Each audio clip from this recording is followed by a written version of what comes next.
By late 1943, the Allies were looking ahead to the decisive year of the war in Europe.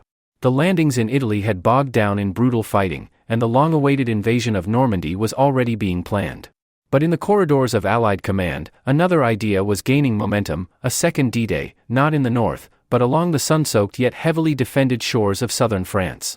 Before we begin, make sure you subscribe, like, and share this video so more people can discover the forgotten chapters of World War II. Your support keeps these stories alive and helps us continue producing detailed historical documentaries. The concept, first codenamed Operation Anvil, was born from the desire to open another front that would stretch German defenses to the breaking point. The United States, particularly General Dwight D. Eisenhower and General George C. Marshall, saw immense strategic value in seizing the ports of Toulon and Marseille. These harbors, once captured, could serve as a direct supply lifeline for the push into Germany, bypassing the bottlenecks of the Normandy beachheads. Yet not everyone agreed. British Prime Minister Winston Churchill was skeptical, even openly hostile, to the plan. He argued that resources for a second amphibious landing would be better used in the Mediterranean or the Balkans, striking at Germany's soft underbelly. For months, tense debates raged between British and American planners. Every ship, landing craft, and division was already in high demand for Operation Overlord, and diverting them south could jeopardize the main effort in Normandy. Through early 1944, the plan remained uncertain. But the situation on the ground began to change. By spring, the Allies had gained complete naval dominance in the Mediterranean, the Italian front was stabilizing, and the production of landing craft had finally caught up with demand. American commanders pressed their case again: if Normandy succeeded, a swift southern landing could trap large German forces between two converging Allied armies. In July 1944, with Overlord firmly established and the breakout from Normandy underway, the final decision was made. Operation Anvil would go ahead, but under a new name, Operation Dragoon.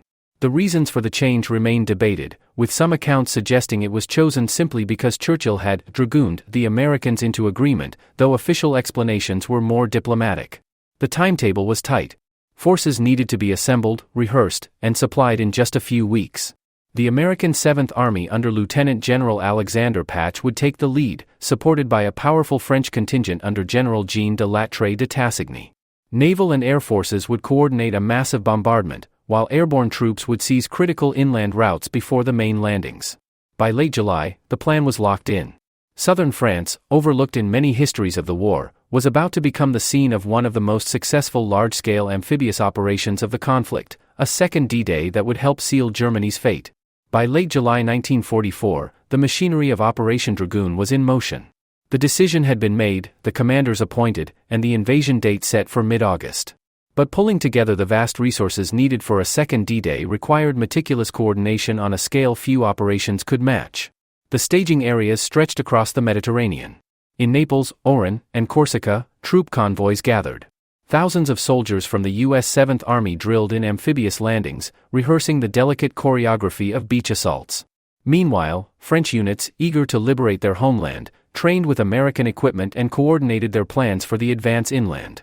These forces would later be vital in taking key ports and cities. Naval forces assembled into one of the largest armadas ever seen in the Mediterranean. Over 880 ships, from massive battleships to nimble landing craft, would carry more than 150,000 troops to the beaches of southern France. Task Force 87, commanded by Rear Admiral L.A. Davidson, took responsibility for delivering the assault waves. The fleet was multinational, with vessels from the United States, Britain, France, and other allied nations working in tight synchronization. Air superiority was a critical precondition. In the weeks before the landings, the Mediterranean Allied air forces unleashed a relentless campaign against German defenses. Bombers targeted rail lines, bridges, and airfields, severing the enemy's ability to move reinforcements. Fighter bombers roamed the skies, ensuring the Luftwaffe could not challenge the invasion fleet. Intelligence reported that German air strength in southern France had been reduced to a fraction of what it once was. A vital element of the plan was the airborne assault, scheduled to drop in the early hours of D-Day. The U.S. 1st Airborne Task Force, supported by British and Canadian paratroopers, would seize mountain passes and road junctions to block German counterattacks. Their drop zones were carefully selected after aerial reconnaissance and resistance reports confirmed German dispositions. Speaking of the French resistance, their role in the final days before the invasion was decisive. The SOE and OSS had supplied them with weapons, explosives, and detailed instructions. As the target date approached, sabotage operations increased dramatically. Rail lines were destroyed, communication centers cut, and German garrisons isolated.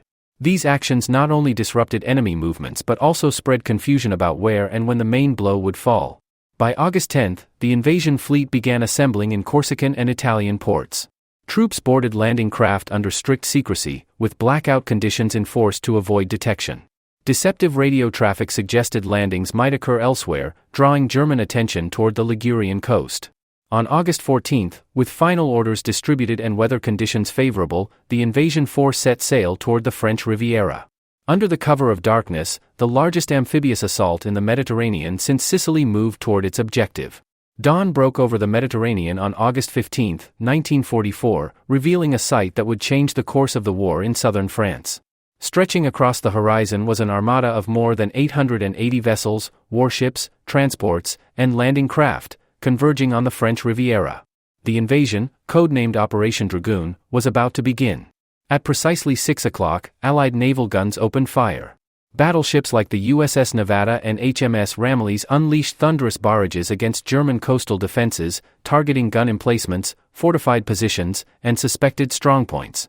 The bombardment was not random, it was guided by weeks of aerial reconnaissance, resistance intelligence, and pre-landing observation from reconnaissance units. The effect was devastating, with many German positions silenced before the first landing craft touched shore. The assault was divided into three main sectors. To the west, Alpha Beach at Cavalier saw U.S. 3rd Infantry Division make its landing. In the center, Delta Beach at Saint-Tropez was assigned to the 45th Infantry Division. To the east, Camel Beach near St. Raphael would be taken by the 36th Infantry Division. Each unit faced its own unique challenges, from mines and underwater obstacles to well-camouflaged artillery batteries. Airborne forces had already played their part hours earlier. Shortly after midnight, the U.S. 1st Airborne Task Force dropped into the Argence Valley, linking with French resistance fighters to secure key road junctions and prevent German counterattacks from reaching the beaches. Though scattered by winds and anti-aircraft fire, they quickly regrouped and held their positions, buying critical time for the seaborne assault. The landings themselves met far lighter resistance than anticipated. Years of German occupation had left the southern defenses undermanned. Many Wehrmacht units had been stripped from the region to reinforce the crumbling front in Normandy, leaving behind static coastal troops and small garrisons. Where opposition appeared, naval gunfire and close air support suppressed it quickly. By mid-morning, U.S. forces were pushing inland with minimal casualties compared to the bloody landings in Normandy 2 months earlier. Meanwhile, the French 1st Armored Division, under General Jean de Lattre de Tassigny, landed behind the initial waves. Their objective was ambitious, to advance rapidly toward Toulon and Marseille, liberating the ports vital for Allied logistics. French troops were greeted by civilians waving tricolors hidden since 1940, a morale boost for both soldiers and the local population. By nightfall, the Allies had established a firm beachhead stretching nearly 30 miles. Supplies, artillery, and reinforcements flowed ashore under the protection of the Allied fleet. The first day of Operation Dragoon had succeeded beyond expectation, setting the stage for a rapid drive inland. With the beaches secure, the momentum of Operation Dragoon shifted almost immediately to the pursuit inland. On August 16, 1944, just a day after the landings, American and French forces began advancing rapidly through the Provence countryside, aiming for the key port cities of Toulon and Marseille. These harbors were not just symbolic targets, they were essential to sustaining Allied forces in France. Without them, supplies would have to come over the long overland route from Normandy, straining logistics. The geography of southern France played into the Allies' hands. The region's road network allowed for rapid armored thrusts, and with the Luftwaffe almost absent from the skies, Allied convoys moved unchallenged. The French resistance, or FFI, Forces Françaises de l'Intérieur, intensified. Sabotage efforts, blowing up rail lines, ambushing convoys, and providing vital intelligence. German forces, already stretched thin, found themselves harassed at every turn. The main German defense in the south was Army Group G, commanded by General Johannes Blaskowitz. His orders from Berlin were to delay the Allied advance while conducting a fighting withdrawal toward the Rhone Valley. However, Hitler's unrealistic directive to hold Toulon and Marseille to the last man meant that large German garrisons were effectively trapped. These orders would prove disastrous for German forces in the region. The French 1st Armored Division spearheaded the assault toward Toulon, supported by the French 9th Colonial Division. After days of fierce fighting, the city's outer defenses began to crumble. Urban combat was intense, street by street, building by building, but on August 26, Toulon was declared liberated. The victory came at a cost, over 2,700 French casualties, but more than 17,000 German troops surrendered. Meanwhile, the French 3rd Algerian Infantry Division moved against Marseille. The port city was heavily fortified, but local resistance forces had already risen in open rebellion against the occupiers, forcing German troops to split their attention. The combination of internal uprising, relentless French assaults, and Allied artillery pressure proved overwhelming. On August 28, Marseille fell. The capture of the city, along with Toulon, delivered the Allies 2 fully functional deepwater ports far ahead of schedule. The speed of the campaign astonished Allied planners. Instead of a drawn-out battle, the liberation of Provence was achieved in less than 2 weeks. The fall of Toulon and Marseille not only freed southern France from occupation but also provided the logistical lifeline needed for the next phase of the war. Within days, convoys carrying food, fuel, ammunition, and vehicles began streaming into the ports, reducing Allied dependence on the congested Normandy supply route. By the end of August, the German retreat toward the north was turning into a rout. The stage was set for the link-up between the southern and northern Allied armies, a union that would seal the fate of German forces in France. By late August 1944, the success of Operation Dragoon had transformed the military map of France. The swift capture of Toulon and Marseille provided the Allies with powerful logistical hubs, and the German Army Group G, under General Johannes Blaskowitz, was in full retreat. The plan now was clear: drive north through the Rhône Valley and link up with Allied forces advancing south from Normandy, completing a massive pincer movement that would trap German formations between them. The Allied advance began on August 29. American 6th Corps, supported by French armored units, pushed relentlessly up the Rhône River, moving an astonishing 20 to 30 miles per day. The geography of the valley favored rapid movement. Wide roads and flat terrain allowed armored columns to surge forward, leaving small infantry detachments to clear bypassed resistance pockets. German forces, under constant pressure, attempted to establish rearguard actions, but these were often swept aside before they could consolidate. In many areas, the French resistance played a decisive role. Armed with weapons dropped by Allied aircraft, resistance groups harassed retreating German columns, blew up bridges, and disrupted communication lines. These actions forced the Germans to scatter their already depleted forces, making any organized defense nearly impossible. The German retreat quickly turned chaotic. Supply shortages, lack of fuel, and the constant threat of Allied air attacks made movement hazardous. Entire units abandoned their vehicles and heavy weapons to escape capture. By early September, Blaskowitz's forces were barely holding together as cohesive formations. On September 10, near Dijon, the vanguard of the U.S. 7th Army made contact with elements of General Patton's U.S. 3rd Army advancing from the north.